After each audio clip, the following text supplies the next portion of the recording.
નમસ્તે વિદ્યાર્થી મિત્રો, સરસ્વતી વિદ્યા મંદિર દ્વારા આયોજિત ઓનલાઈન એજ્યુકેશનમાં આપનું સ્વાગત છે.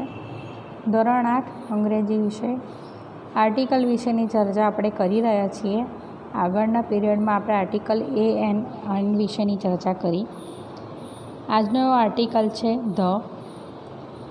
The article A definite article છે અને એને પ્રયોગ કરવાની રીઝન જે છે, જે ટાઈપ્સ છે, ઘણા બધા છે.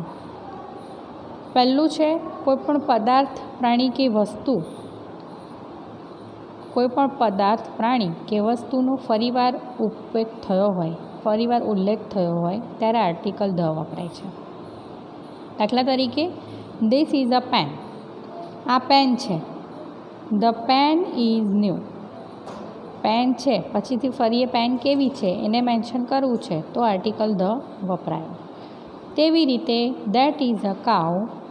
તે ગાય છે, પણ કેવી છે? The cow is white. ત્યારે આર્ટિકલ ધનો પ્રયોગ કરવામાં આવ્યો છે. બીજી વાર, પ્રકૃતિના એકમાત્ર પદાર્થની પહેલાં આર્ટિકલ ધ વપરાય છે. દાખલા તરીકે the sun, the moon, the earth, the sky.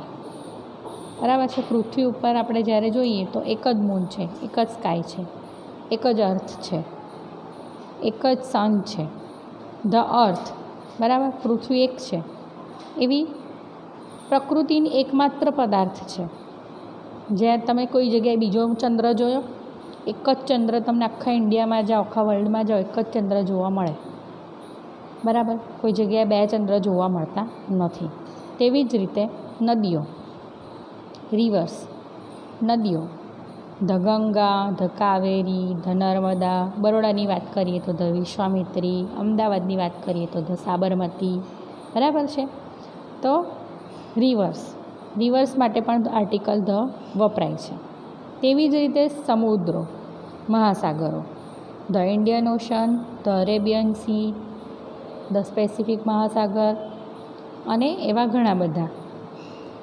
આખા વર્લ્ડની અંદર સમુદ્ર અને પાણીનું પ્રમાણ વધારે છે, તો એ બધા જ સમુદ્રોની આગળ, મહાસાગરોની આગળ આર્ટિકલ ધ લાગે છે.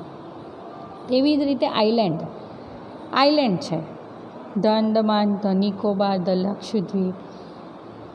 આઇલેન્ડ એવી જગ્યા છે કે જેની ચારે તરફ પાણી હોય છે અને વચ્ચે આઇલેન્ડ હોય છે, મતલબ રહેવાની જગ્યા હોય છે.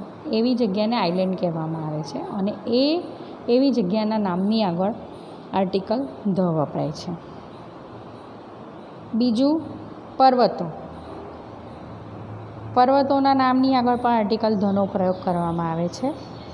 The Himalaya, the Alps, the ends, the mount Everest. બરાબર. તો આર્ટિકલ ધ એકથી વધારે જગ્યાએ પ્રયોગ કરવામાં આવે છે. બરાબર. એનાથી આપણે આગળ વધીએ તો આર્ટિકલ ધનો પ્રયોગ ન્યૂઝપેપરની આગળ કરવામાં આવે છે. The times of India, the Gujarat સમાચાર, ધ સંદેશ. બરાબર છે.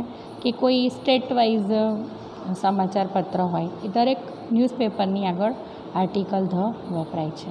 બિલ્ડિંગ્સ, બરાબર છે, જે વેલ નોન બિલ્ડિંગ છે. દાખલા તરીકે the Taj Mahal, the red fort, દિલ્હીમાં આવેલો છે. બરાબર.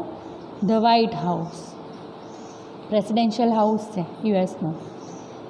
ધ બુર્જ ખલીફા, દુબઈનું બહુ મોટું ફેમસ બિલ્ડિંગ છે. તો એવી ફેમસ બિલ્ડિંગ્સની આગળ આર્ટિકલ ધનો પ્રયોગ કરવામાં આવે છે. આગળ જોઈએ તો મોટા જહાજો. બરાબર, જે બહુ જ મોટા જહાજો છે, જેની ખ્યાતિ વર્લ્ડમાં ફેમસ છે. દાખલા તરીકે ધ ટાઇટેનિક વિશેની વાત તો દરેક વ્યક્તિએ સાંભળી હશે, એનું પિક્ચર પણ જોયું હશે. ટાઇટેનિક નામનું જહાજ હતું ને એનો જે એક્સિડન્ટ થયો, કેટલા લોકો મરી ગયા. એટલું વિશાળ જહાજ હોવા છતાંય જે મતલબ ઇન્સિડન્ટ બન્યો, બરાબર, તો એવા મોટા જહાજોના નામની આગળ પણ ધ લગાડવામાં આવે છે. ધ વિક્રાંત બી બહુ ફેમસ છે. એના વિશેની પણ માહિતી અત્યારે લેટેસ્ટ ચર્ચામાં હતું થોડાક ટાઈમ પહેલાં. તો એવા મોટા જહાજો એની આગળ પણ આર્ટિકલ ધ વપરાય છે. તે સિવાય પવિત્ર ગ્રંથો કે કયા કયા? The Gita, the Ramayan, the Quran, the holy Bible. ગ્રંથો દરેક રિલિજનના આવી ગયા, એમાં કોઈ પર્ટિક્યુલર ગીતા કે રામાયણની વાત નથી. બધા જ રિલિજનના ગ્રંથો વિશેની માહિતી છે. અને એ બધા જ પવિત્ર ગ્રંથોની આગળ ધ આર્ટિકલનો પ્રયોગ કરવામાં આવે છે. આગળ જઈએ તો દિશાઓ, બરાબર છે. 4 દિશા મેઇન છે, ઈસ્ટ, વેસ્ટ, સાઉથ, નોર્થ. તો એની આગળ પણ આર્ટિકલ ધ લગાડવામાં આવે છે. The east, the west, the south, the north, બરાબર. તો આ થઈ દિશાઓ. એ સિવાય સમગ્ર જાતિની વાત કરવામાં આવે ત્યારે આર્ટિકલ ધ વપરાય છે. ક્યારે?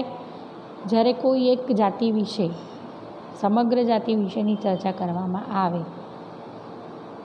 ત્યારે. દાખલા તરીકે આપણે ગાય વિશે વિચારીએ કે ગાય એક ઉપયોગી પ્રાણી છે. Cow is an useful animal, બરાબર. પણ ખાલી આપણે અ કાઉ ઇઝ યુઝફુલ એનિમલ એવું ના વાપરી શકીએ, કે cow is an useful animal એવું ના બોલી શકીએ, કારણ કે આપણે સમગ્ર જાતિની વાત કરીએ છીએ, બધી જ ગાયો વિશેની વાત કરીએ છીએ વર્લ્ડ વાઇડ, બરાબર. તો આર્ટિકલ લાગશે the. The cow are an useful animal. એ ખૂબ જ ઉપયોગી પ્રાણી છે, જેનાથી આપણે દૂધ મેળવી શકીએ છીએ, બરાબર છે. અને એ સિવાય પણ એના પણ ઘણા બધા ઉપયોગ છે. એ સિવાય જોઈએ તો ક્રમવાચક સંખ્યાની વાત કરતા હોઈએ ને ત્યારે આર્ટિકલ ધ વપરાય છે. ક્રમવાચક સંખ્યાની વાત કરતા હોઈએ ત્યારે આર્ટિકલ ધ વપરાય છે. દાખલા તરીકે I got the first class, he got the second class. જ્યારે પર્ટિક્યુલર એક ક્રમવાચક સંખ્યા છે કે મેં ફર્સ્ટ ક્લાસ મેળવ્યો, તેણીએ ફર્સ્ટ ક્લાસ મેળવ્યો, તો આર્ટિકલ ધનો પ્રયોગ કરવામાં આવે છે. તો આર્ટિકલ ધ કઈ જગ્યાએ, કેટલી જગ્યાએ વાપરી શકીએ તેની આપણે ચર્ચા કરી. કોઈપણ પદાર્થ, પ્રાણી કે વસ્તુનો ફરી એકવાર ઉલ્લેખ થયો હોય ત્યારે, પ્રકૃતિના એકમાત્ર પદાર્થની પહેલાં, કે જે ઇટરનલ છે, એક જ છે, એની આગળ, નદીઓની આગળ, સમુદ્રો ને મહાસાગરો, આઇલેન્ડ, પર્વતો, બરાબર. તેવી જ રીતે આગળ જોઈએ તો ન્યૂઝપેપર્સ, બિલ્ડિંગ્સ, મોટા જહાજો, પવિત્ર ગ્રંથો, દિશાઓ. તે સિવાય સમગ્ર જાતિની વાત કરવામાં આવે ત્યારે અને ક્રમવાચક સંખ્યાની વાત કરવામાં આવે ત્યારે આર્ટિકલ ધનો પ્રયોગ થાય છે. આશા છે કે આર્ટિકલ વિશેની માહિતી તમને ખ્યાલ આવી ગઈ હશે. આનો સ્ક્રીનશોટ પાડીને પણ હું મોકલું છું, તો તમારે એને તમારા નોટબુકની અંદર નોટ ડાઉન કરવાનું છે. તો આપણો આર્ટિકલનો ટૉપિક અહીંયા આજે પૂરો થાય છે. આવતીકાલે એક નવા ટૉપિકની શરૂઆત સાથે મળીએ. Till then C you.